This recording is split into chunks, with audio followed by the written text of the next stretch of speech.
On today's episode of the Locked On Texan podcast, tackle this, guard that. Will a healthy offensive line competition lead to better protection for CJ Stroud?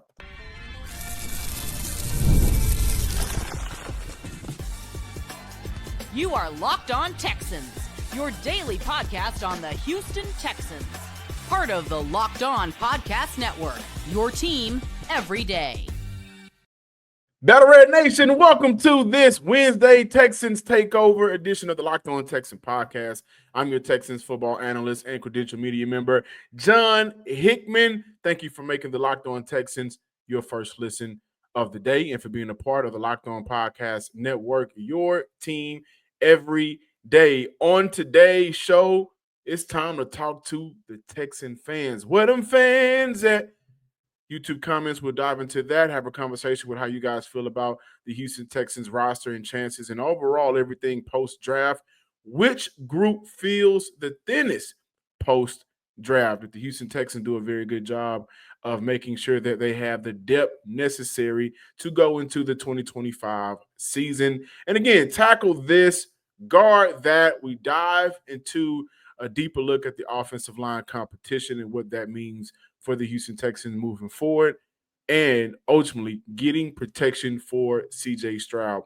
Today's show is brought to you by none other than FanDuel. Right now, new customers can get $250 in bonus bets when your first $5 bet wins. Before we dive into the offensive line conversation, I want to shout out Nick Caserio. He was on the Up and Adams show, had a lot of high praise for his quarterback, CJ Stroud, especially on how he handled last season.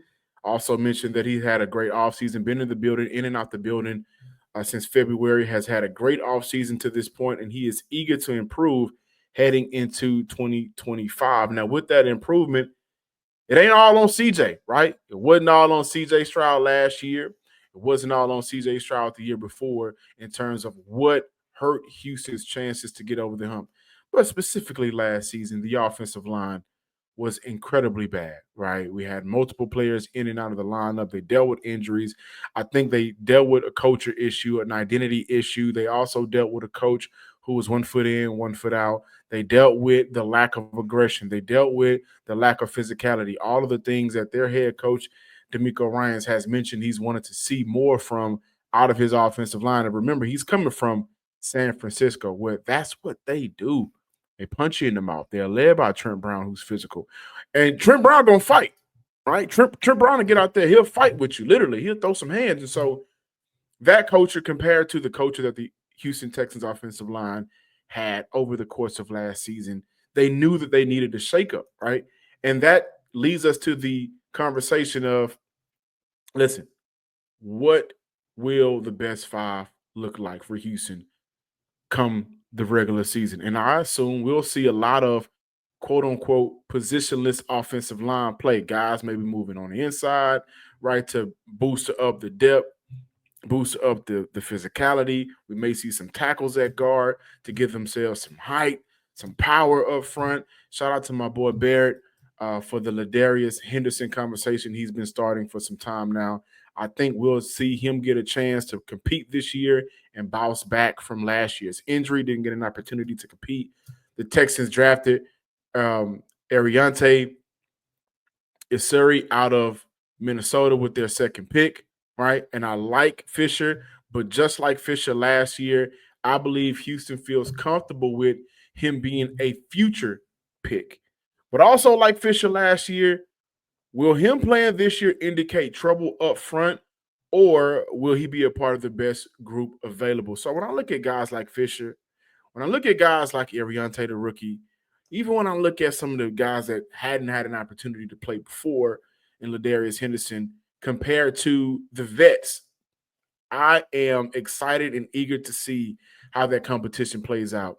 And Nick Caserio had an opportunity to mention his current thoughts about the offensive line after the draft. He said, we'll look at all of the opportunities and what the opportunities are. Offensive linemen come in different sizes. You have guards only. You have centers only. You have tackles only. You have tackles that can play guard. You have guards that can play tackle. We talked about Tytus Howard, who never played guard before, And we didn't know how good he was going to be until he went in there. He played at a competitive level, right? And he also mentioned how he envisions tackle rookie Aireontae Ersery as a tackle or somebody that can play multiple positions. He mentioned he's only played tackle. What can he do? Nobody thought Howard could go inside and play guard until he went in and did it. Never going to put limitations on a player, what he can and can't do. He's a tackle until he's not. If a player can handle more, it's all based on what they can handle. Tay, talking about Aireontae, has a bunch of snaps at tackle. So we feel like we got a pretty good competition at tackle, pretty good competition inside. Who are the 5 best linemen? Honestly, as we sit here today, and this was on April 26th, none of us have any idea. We're going to find out, right? And for a lot of people, that isn't necessarily flattering to hear, especially considering not only did CJ Stroud get sacked over 50 times last year, but that doesn't include the amount of hits.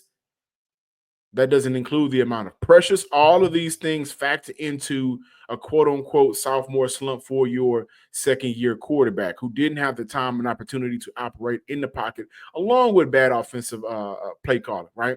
The Texans are committed to their coaching staff, particularly Cole Popovich, to foster competition and refine their culture to assess their offensive line in 2025, regardless of the public opinion, regardless of how I feel, and regardless of how a lot of people in the Texan space feel.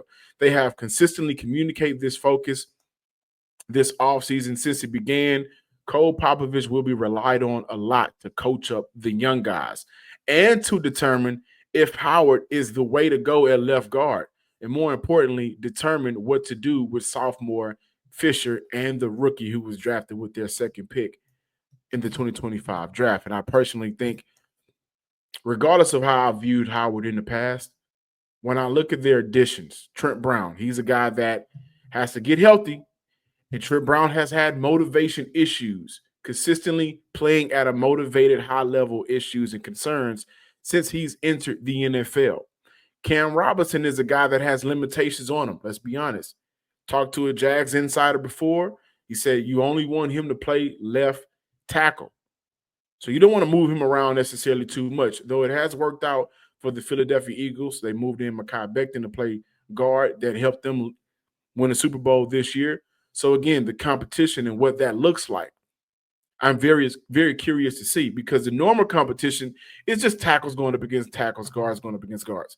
But they may very well get positionless and shift some of these guys around to figure out not only who's giving us the best opportunity to protect CJ Stroud, but who's giving us a boost in the run game. That has been an underrated conversation and it's flied under the radar a lot because CJ Stroud took a lot of hits last year and because he's a franchise quarterback. That doesn't negate the fact that a lot of times last year, Joe Mixon made a lot out of a little and sometimes out of nothing. So I look at Howard and I think he will be counted on a lot this offseason for this offensive line. He's the vet. He's the player with over 1,000 snaps played across that offensive line on both sides of the ball, whether it's guard or tackle. And I also think he is the guy who many fans are ready to write off, and we're not sure about his future with the Houston Texans.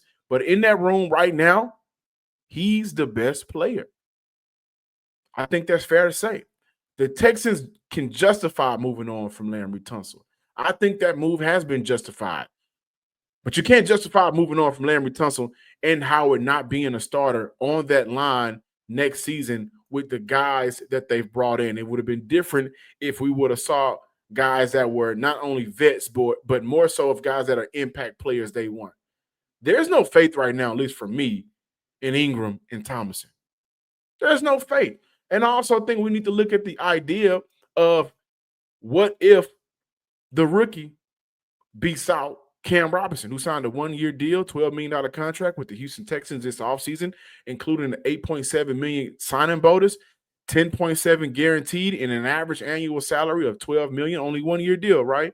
In 2025, he'll earn a base salary of $2 million. But if the Houston Texans decide to move on from him post June 1st, and again, that'll be around training camp time. That's when you figure out whether or not he's one of the best guys. they could cut him. They'll save a little bit over $1.5 million, right? It'll take $3.7 million in dead cap. Or maybe not cut him. They can keep him, and you know what else they can do? Stash him. Now, ideally, you don't want to stash a guy who can make up to $14 million, but I think for the Houston Texans who are operating in that window and understanding that the championship time to strike is right now, I don't think that they care too much. Or they may play around with Robinson on the other side of the ball to play right tackle. Now, when we come back, guys, it's important to talk about where does the rest of the roster stand and stack up towards the other positions and groups. Do we feel confident in the running back group? Do we feel confident in the tight end group? Do we feel confident in the linebacker group?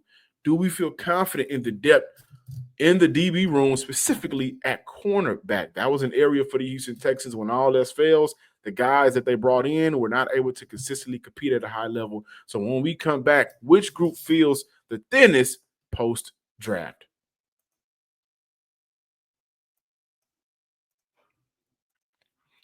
However, the NBA playoffs are here. We got Giannis and Tyrese Halliburton's dad going at it, right? You got Miami Heat getting swept. You got the Rockets with an up and down play and inconsistency on the offensive side of the ball. You got a lot of different storylines. Boston, Orlando. That was fun while it lasted. But FanDuel is giving new customers an incredible way to get in on the action, right? You could very well feel like you are at the game with how you can root for your team or any team by making money. Right now, when you join FanDuel and place a $5 bet, all you need is $5. That used to get you a Subway, but now if you win, it'll get you $250 in bonus bets if you win. I love how FanDuel is making betting so easy, whether it's picking your favorite team or diving into different player props, from three-pointers to steals to assists. FanDuel has so many ways to bet your favorite player props. Plus, after the game tips off, you can even combine live prop bets into a same game parlay for a chance to win big. Don't miss out. Head to FanDuel.com and claim your $250 in bonus bets today. Welcome back in, Locked On Texans, listeners and viewers, to this Wednesday Texans takeover. Before we dive into which group still feels thin post-draft, again, Nick Caserio on the Up and Adams show with Kay Adams, and he mentioned that the Houston Texans tried to trade up in this year's draft, and I think that's a conversation that I just want to say we had here on the Locked On Texan podcast, right? Guys, Tyler Booker was always the Houston Texans' number one player on their board. Always. I mean, he killed it in every interview that they had with him, right? He's a guy with the Bama background, and we know that you got a head coach with a Bama background, so digging more into a player is easier when you have a direct call, a pipeline that you can go to, right? You look at how he mentions and talks about playing football. I mean, that guy is an offensive lineman. He talked about taking souls. In one interview, he said what he loves to do is watch guys who say they love football lose the love of football when he goes one-on-one with them, when he gets in the trenches with them, when he gets an opportunity to lay that hat, right? And honestly, when you look at an offensive line that really needed a culture shift and a culture change, and they moved on from their best player last year and they promoted Cole Popovich and all offseason, what do we hear? Well, we want to get guys who are physical. We want to get guys who are aggressive. We want to get guys like that. Yeah, it was Tyler Booker. And I believe this entire time, based off of what I've known and the conversations that I've had, Tyler Booker, if he was there between 18 and 19 and 20, that is where we would have saw the Houston Texans trade up. He also mentioned that around the 18-19 range, that's where they were projecting to kind of move up. 12, which is where the Cowboys took him, was entirely too high. They would have paid a price that they were not comfortable with. But here on the Locked On Texan podcast, we talked about the guys or the players that they really liked. It was Booker, Banks, and Connolly, right? Connolly more so maybe on the back end of the draft. I kind of wonder if he was available at 34 when they picked. Would they have gone with him? But Booker was always their number one guy. Now we got to look at the position group that feels thin post-draft, right? And I got to mention this, the cornerback group for me. So the cornerback group, they invested in Jaylin Smith, and I'll talk about him, but it still feels like, okay, Ronald Darby was signed in the offseason. This will be Ronald Darby's 10th year. What's the comfortability level there with Ronald Darby? If something happens and when you do need to put him out there, right? And I think for Houston, again, this is a top-heavy group. Nothing wrong with that. We're also looking at, for Houston, Kamari Lassiter going into his second year, and he's been working his tail off. Ronald Darby last year with the Jacksonville Jaguars, now with the Houston. So another in-division move. The year before that, he was with the Baltimore Ravens. Last year, he allowed in 13 games, 12 started, nearly 600 passing yards. The year before that, in 16 games, 7 started, under 175, under 10 yards per completion, only 1 TD. It was a rough year for him last year. This would be, not his 10th year. This would be his 8th year in the NFL. Has some age on him, right? He was a part of that very good Philly team, but he's in Houston now. And I look at who they added through the draft in Jaylin Smith. He's a player that reminds me a lot of another Jalen Petrie. In his 4 seasons at USC, he played nickel, played cornerback, played strong safety, played free safety, can do it all for a defensive backfield, UFC defensive coordinator, and former NFL and Texans former safety coach DeAnton Lynn said, even if the ball is caught on him, he's always right there. He tackles well. He can blitz. He does just about everything. And having him out there, I think he's an extra edge to our defense. That sounds like Jalen Petrie. Allowed under 300 yards through the air this past season at USC with a passer rating of 62.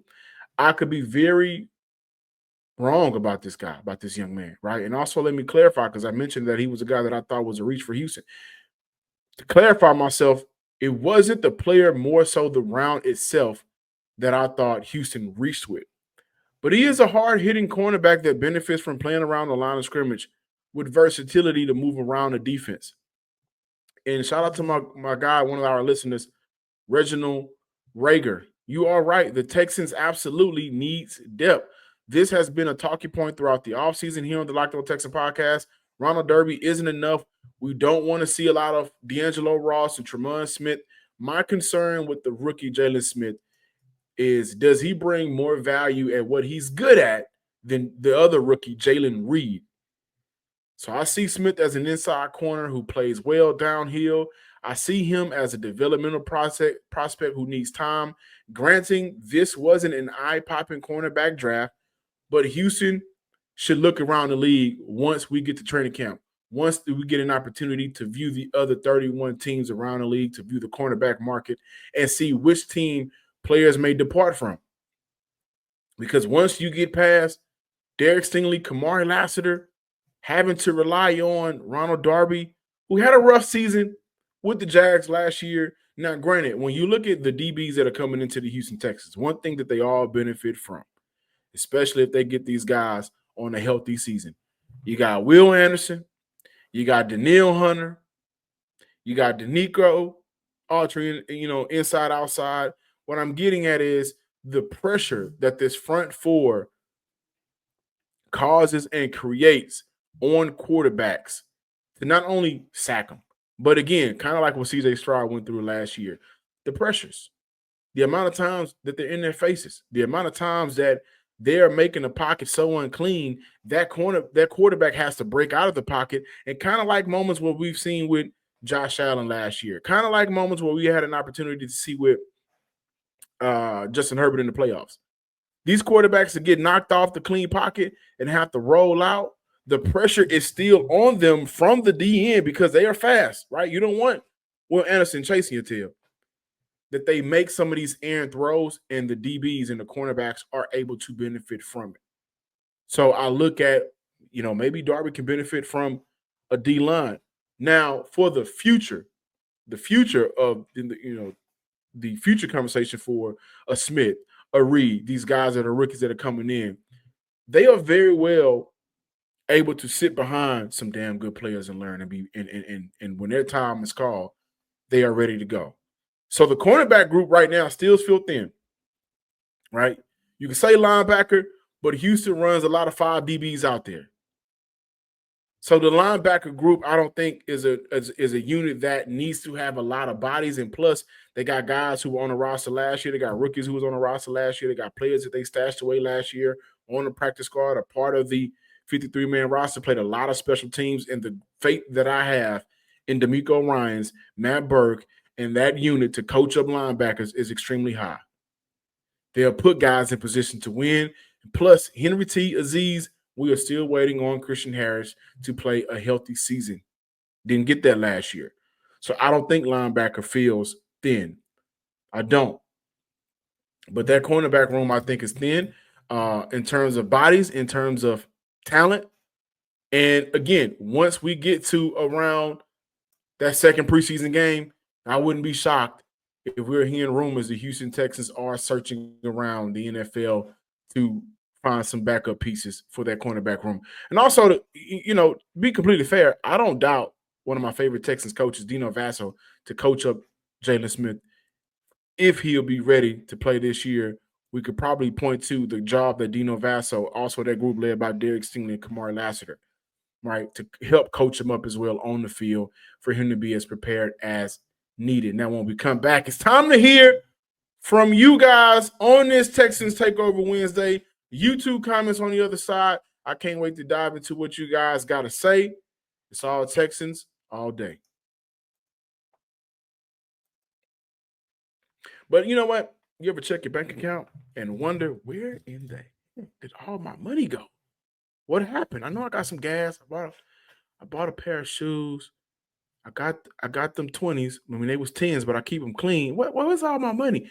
Sometimes dining out, online shopping, entertainment. It's easy to lose track on where your money goes, but this is where Monarch Money comes into play, your personal CFO, giving you full visibility and control over your finances. And Monarch Money isn't just a budgeting app. It's a complete financial command center. You can track all of your accounts, investments, and spending all in one place. So you just stop managing your money and start building wealth, right? One paycheck at a time. You know what? I need to dial back when you look at this app at a time. When you start using Monarch Money, you realize just how much money you're spending on unnecessary things like food delivery, right? You can now budget smarter and save more. Managing money with your partner is also smoother than ever. You can track shared and personal accounts, set goals, and stay on the same page without the stress.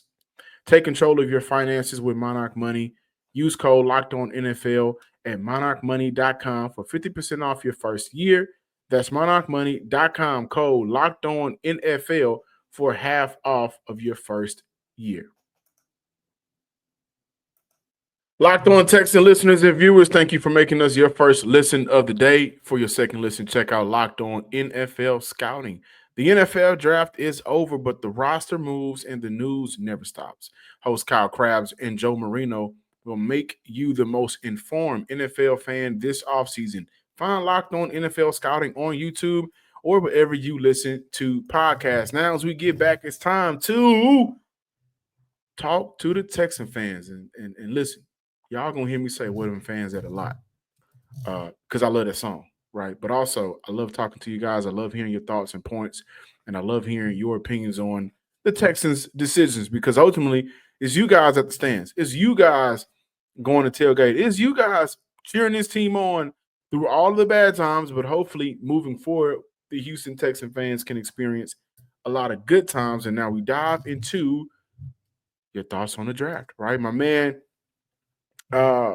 David D4IE. Woody will become a fan favorite as a fresh back to come in and spell Joe Mixon some. Great pick by Nick. Listen, I love it. I love it. So this is why I love it for a couple of reasons. Number one, when you look at moves like Woody Marks, right, the rookie out of USC, running back, and I can't wait to talk about Luke Lachey. Excuse me for mispronouncing his name. When you look at some of these decisions, Jalen Noel, Jaden Higgins, yes, these are quote-unquote Nick Caserio's picks, but they don't make these decisions without consulting new OC Nick Caserio on what his thoughts are, especially when you look at some of the later rounds. So I look at a Marks, I also look at a Lachey, tight end out of Iowa. I cannot wait to talk to you guys about him. Those are guys that I could see when they're in the war room making these picks and they're looking at their board. And by the way, Nick Caserio had already mentioned, like, we don't have a board like everybody else. We got guys that we really do like. Them looking at Marks and saying, okay, what can he do right now? Well, right now, he has hands like a receiver, right? Well, right now, if we get our offensive line where we want it to be, the expectation should be we don't have to run Joe Mixon out there a lot, right? Joe Mixon, I don't think needs a lot of carries to be an impactful player. I think 14 carries a game, Joe Mixon can give you 80 yards and a touchdown. Maybe not a touchdown on average, but with the amount of football he's been playing in the NFL, you kind of want to dial that back, especially through weeks 1 through 10, right? You know, you don't want to put a lot of wear and tear on him because this is a team that has the expectations of making the playoffs. This is a team that has the expectations now of making a deep playoff run, going into their third year of Stroud and D'Amico. So you kind of want to take some of that stress off of them. I can't wait to see the running back competition between Dameon Pierce and Woody Marks. I'm not going to write off Dameon Pierce. When he got an opportunity to get consistent carries, Dameon Pierce averaged around 7 yards per carry last year.